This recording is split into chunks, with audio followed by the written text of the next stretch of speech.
A Bíblia em um ano. Uma experiência de encontro com Jesus Cristo, a Palavra de Deus.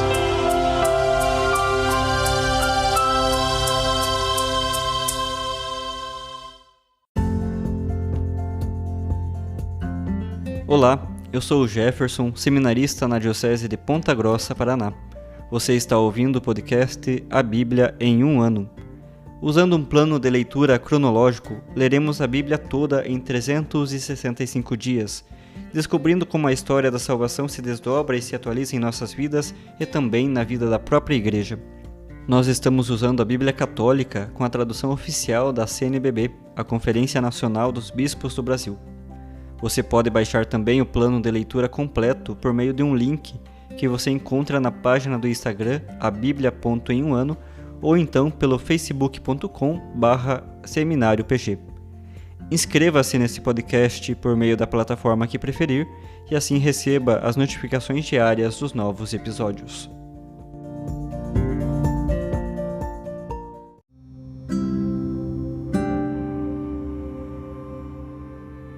Olá, eu sou o Padre Jaime Roça, da Diocese de Ponta Grossa, no Paraná.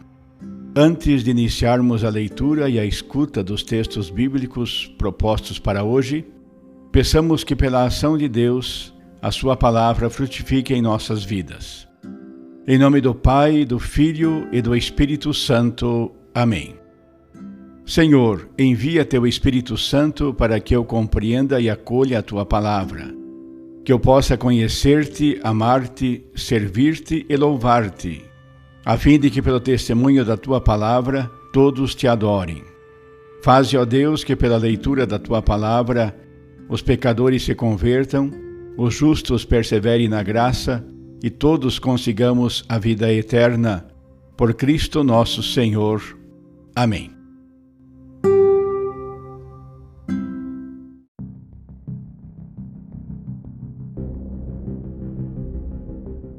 Hoje, dia 108 do nosso podcast A Bíblia em um ano, leremos os capítulos 12, 13, 14 e 15 de Juízes e também Provérbios, capítulo 6, dos versículos 12 ao 19. Juízes, capítulo 12. Os efraimitas se reuniram e passaram para Safom.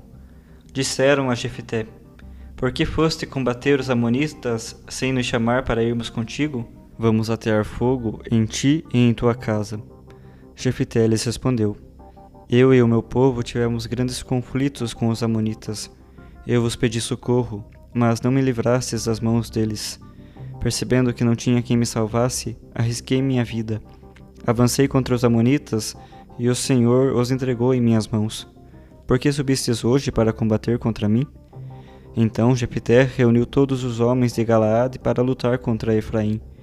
Os homens de Galaade atacaram os de Efraim, porque esses acusaram os galaaditas de serem fugitivos de Efraim, já que Galaade fica no meio de Efraim e Manassés. Galaade, então, se apoderou dos vales do Jordão que davam acesso a Efraim, e quando algum fugitivo de Efraim dizia: Deixa-me passar, os homens de Galaade perguntavam-lhe: És efraimita? Caso respondesse não, mandavam-lhe dizer Shibolete, que significa espiga, e se não pronunciava certo e dizia Sibolete, agarravam-no e o degolavam nos vales do Jordão. Naquela ocasião, tombaram 42.000 homens de Efraim. Jefté foi juiz de Israel durante 6 anos. Então morreu Jefté, o Galaadita, e foi sepultado em sua cidade, em Galaade. Depois dele, Abesã, de Belém, foi juiz de Israel. Teve 30 filhos, deu 30 filhas em casamento a gente de fora, e para os filhos mandou trazer 30 mulheres de fora. Foi juiz de Israel durante 7 anos. Então morreu Abesã e foi sepultado em Belém. Depois, o Zabulonita Elon foi juiz de Israel durante 10 anos. Então morreu Elon, o Zabulonita, e foi sepultado em Aialon, na terra de Zabulon. Depois, Abdom, filho de Hilel, o Faratonita, foi juiz de Israel. Teve 40 filhos e 30 netos, que andavam montados em 70 jumentos. Abdom foi juiz de Israel durante 8 anos. Então morreu Abdom, filho de Hilel, o Faratonita, e foi sepultado em Faratom, na terra de Efraim, na montanha de Amaleque. Capítulo 13. Os israelitas tornaram a fazer o que era mal aos olhos do Senhor, e por 40 anos ele os entregou às mãos dos filisteus. Havia então um homem de Saraá, da tribo dos danitas, chamado Manoé, cuja mulher era estéril e não tinha filhos. O anjo do Senhor apareceu à mulher e disse-lhe: Tu és estéril e nunca tiveste filho, mas vais ficar grávida e ganhar um filho. Toma cuidado de não beber vinho nem bebida embriagante, nem comas nada impuro, pois ficarás grávida e darás à luz um filho. E a navalha não deve tocar a cabeça dele, pois o menino será nazireu, dedicado ao Senhor desde o ventre materno, e começará a libertar Israel das mãos dos filisteus. A mulher foi dizer ao marido: Veio a mim um homem de Deus. Seu aspecto era terrível como de um anjo de Deus. Não lhe perguntei de onde vinha, e ele não me revelou o seu nome. Ele disse-me: Ficarás grávida e darás à luz um filho. De hoje em diante, toma cuidado para não beberes vinho nem bebida embriagante, nem comas nada impuro, pois o menino será nazireu, dedicado a Deus desde o ventre materno até a morte. Então Manoé orou ao Senhor: Ó meu Senhor, que o homem de Deus que enviaste venha de novo e nos diga como devemos tratar o menino que vai nascer. Deus escutou a voz de Manoé, e o anjo do Senhor apresentou-se de novo à mulher, que se achava no campo. Manoé, seu marido, não estava com ela. Depressa a mulher correu para avisar o marido: Apareceu-me o homem que no outro dia veio a mim. Manoé levantou-se e acompanhou sua mulher. Chegando junto do homem, perguntou-lhe: És tu o homem que falou com esta mulher? Ele respondeu: Sou eu mesmo. Manoé perguntou: Quando tua palavra se cumprir, qual será o tratamento a dar ao menino e qual será a tua tarefa? O anjo do Senhor respondeu a Manoé: Guarde-se tua mulher de todas as coisas que mencionei. Não coma produto da videira, não beba vinho nem bebida embriagante, não coma nada de impuro e observe tudo o que lhe ordenei. Manoé disse ao anjo do Senhor: Por favor, fica conosco enquanto preparamos um cabrito para ti. Mas o anjo do Senhor respondeu a Manoé: Mesmo que me faças ficar, não provarei da tua comida, mas se quiseres, oferece um holocausto ao Senhor. De fato, Manoé não sabia que era o anjo do Senhor. Perguntou-lhe: Qual é teu nome, para que possamos te honrar quando a sua palavra se cumprir? E o anjo do Senhor lhe disse: Por que perguntas qual é o meu nome? Ele é maravilhoso.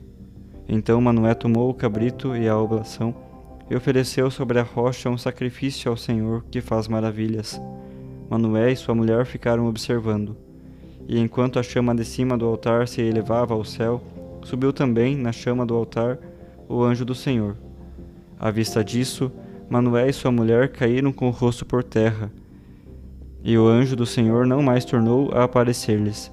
Manoé compreendeu então que tinha sido o anjo do Senhor, e disse à sua mulher: Certamente vamos morrer, porque vimos a Deus. Mas a mulher lhe disse: Se o Senhor nos quisesse matar, não teria aceito de nossas mãos o holocausto e a oblação. Não nos teria mostrado tudo isso, nem nos teria revelado agora tais coisas.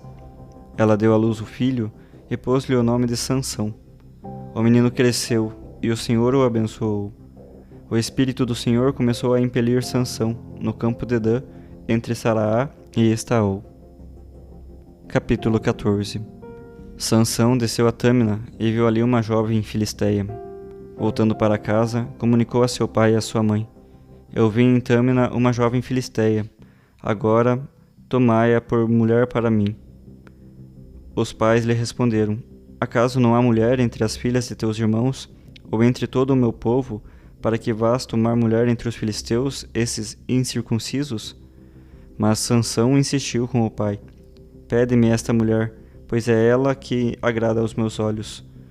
Os pais não sabiam que isso vinha do Senhor, o qual buscava um pretexto contra os filisteus, pois naquele tempo os filisteus dominavam sobre Israel.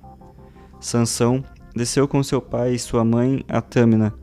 Ao chegar às vinhas de Tâmina, de repente um leão novo saiu contra ele rugindo. O Espírito do Senhor apoderou-se de Sansão, que sem nada na mão, partiu o leão em dois, como se parte um cabrito. Mas ele não revelou a seu pai e a sua mãe o que fizera. Depois desceu para falar com a mulher, e ela agradou a seus olhos. Alguns dias depois, ele voltou para tomá-la consigo. Fez um desvio para ver a carcaça do leão e encontrou dentro do cadáver do leão um enxame de abelhas com mel. Recolheu-o nas suas mãos e foi comendo pelo caminho. Foi até seu pai e sua mãe, deu-lhes um pouco e eles também comeram. Mas ele não lhes revelou que havia recolhido o mel da carcaça do leão. O pai desceu também à casa daquela mulher, e Sansão deu ali uma festa, como os jovens costumam fazer. Quando o ouviram, destacaram-lhe 30 companheiros como escolta. Quero propor-vos um enigma, disse-lhe Sansão. Se, durante os 7 dias de festa, conseguirdes decifrá-lo corretamente para mim, eu vos darei 30 túnicas de linho e 30 trajes. Mas se não puderdes decifrá-lo, sereis vós a dar-me 30 túnicas de linho e 30 trajes.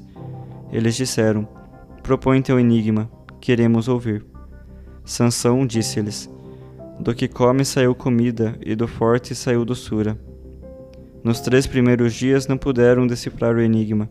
No 4º dia disseram à mulher de Sansão, seduz teu marido para que nos revele o enigma.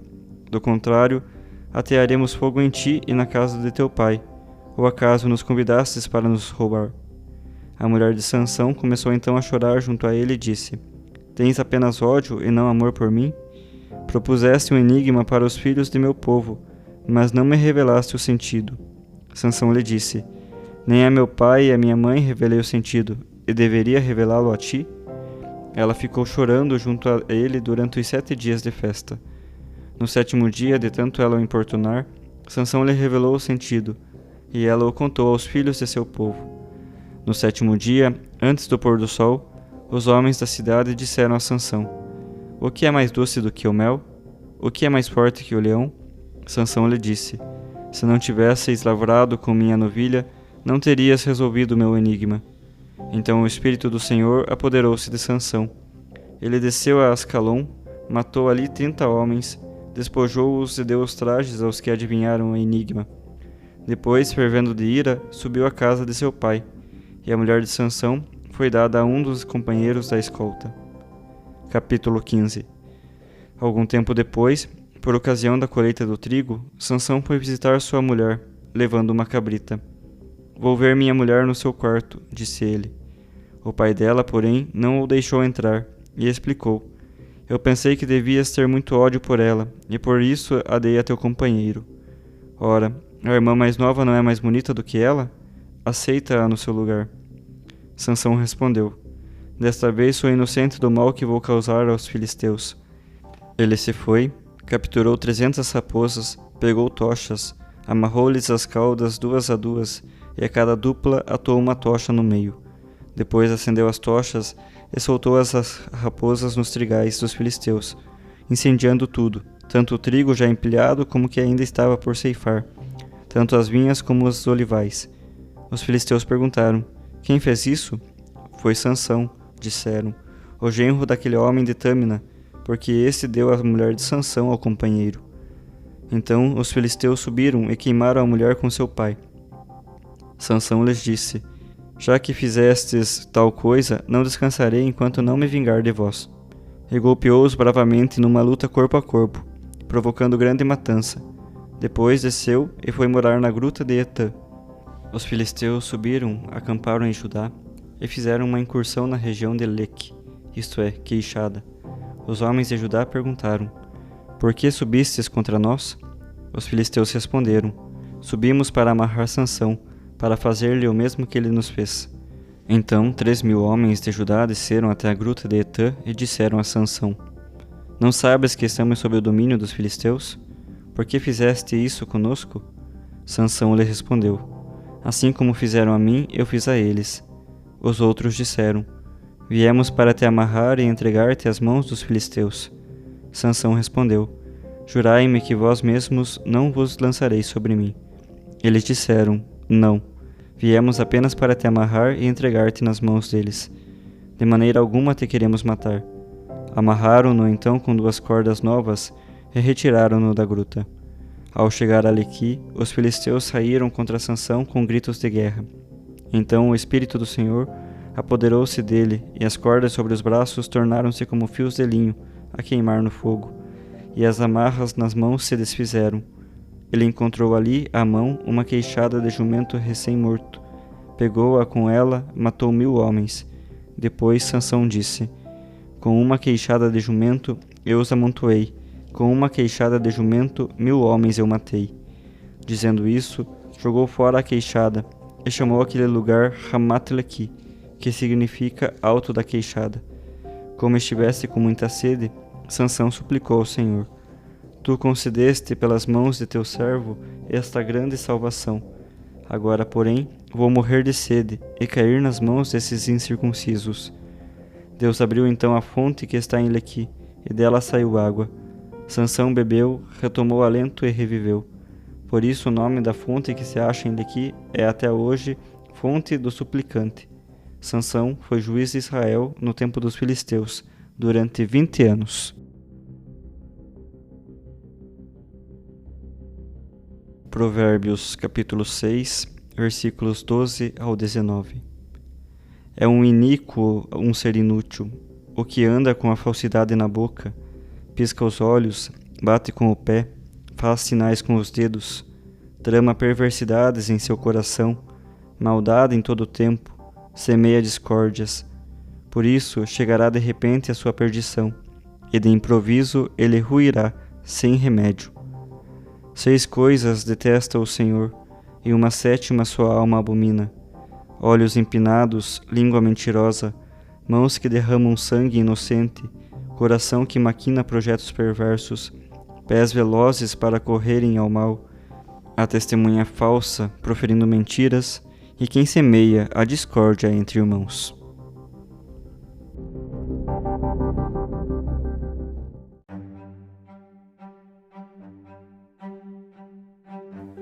Sou o Padre Evandro, da Diocese de Ponta Grossa, no Paraná, e tenho a graça de me dirigir a você mais uma vez para tratarmos algo sobre o livro dos Juízes e dos Provérbios que estamos lendo.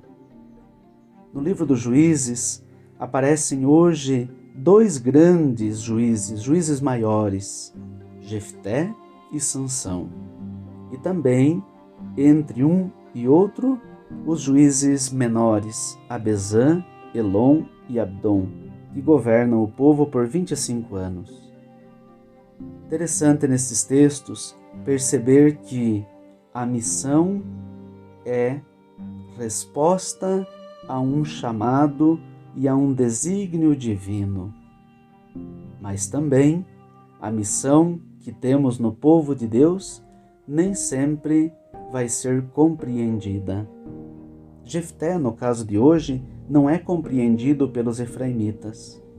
E, com os homens de Galaade, Jefté precisa derrotar os efraimitas. Depois ele morreu também. Sansão, para liderar o povo, passa por dramas interiores e também por grandes lutas. É o grande sofrimento daqueles que governam. Interessante, os textos de hoje nos destacam bastante Sansão. No capítulo 13, manifesta-se o porquê é que Sansão foi chamado por Deus. Novamente, porque os israelitas tornaram a fazer o mal aos olhos do Senhor e foram entregues nas mãos dos filisteus. E os filisteus dominaram Israel por 40 anos, segundo o capítulo 13, até aparecer um anjo a Manoé e a sua esposa, que lhes prometem um filho que será separado e consagrado ao Senhor. Este filho é Sansão. Também o texto nos fala da oração e dos holocaustos oferecidos por Manoé e a sua esposa, devido ao nascimento do filho. No capítulo 14, se fala do casamento de Sansão com uma filisteia. É Deus que vai conduzindo o seu povo. E no capítulo 15, Sansão queima os campos do seu sogro e depois se apresenta a morte do sogro de Sansão e também de sua mulher, e ainda a luta de Sansão contra os filisteus. Sansão governou por 20 anos. Os textos de hoje Estes capítulos nos ajudam talvez a entender 3 grandes aspectos da nossa vida de fé. Em primeiro lugar, as dificuldades de quem governa. Jefté e Sansão sofreram. O sofrimento faz parte da vida de todos, mas também de quem lidera. É líder, sofrerá. Em segundo lugar, o mistério do chamado. Deus chama quem quer. No caso de hoje, chamou Sansão. Sansão é fraco, ele é enganado, é envolvido pelos seus sentimentos e por isso cai, mas ao mesmo tempo é forte, é capaz de vencer. Ele é chamado por Deus. Deus chama quem quer. Em terceiro lugar, Deus faz maravilhas. Maravilhas na vida das pessoas, maravilhas na vida das famílias, maravilhas na vida do povo. E vai conduzindo este povo por instrumentos fracos. Que nós aprendamos destes textos.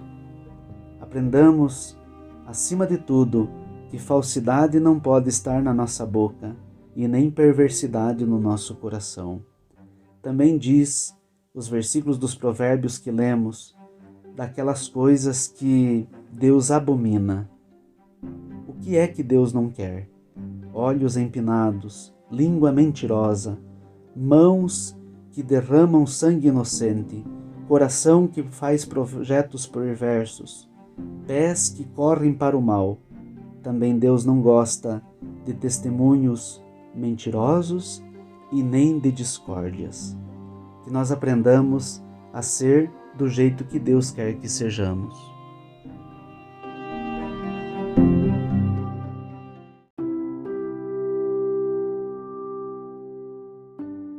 Querido irmão, querida irmã, após a leitura e a meditação da Palavra de Deus contida na Sagrada Escritura, peçamos que o Espírito Santo inspire as nossas ações a partir do mistério de Jesus Cristo, o Verbo encarnado.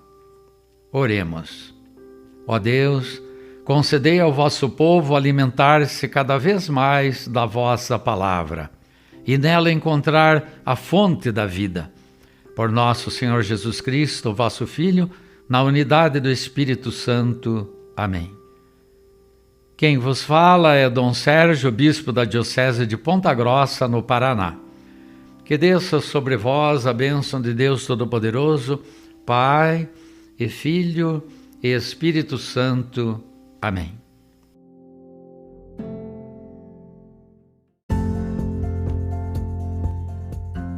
Você acaba de ouvir mais um episódio do podcast A Bíblia em um Ano. Continue nesse bom propósito de ouvir, ler e praticar a Palavra de Deus. Rezemos por todos que estão fazendo este caminho de leitura da Bíblia. Procure também participar da sua comunidade. A permissão para uso do plano de leitura The Bible in a Year com Padre Mike Schmitz e Jeff Kevins foi concedida por Ascension. A versão original pode ser baixada em ascensionpress.com. Todos os direitos desse plano estão reservados à Ascension. Os demais conteúdos do podcast não são criados, revisados ou apoiados por Ascension. Até amanhã!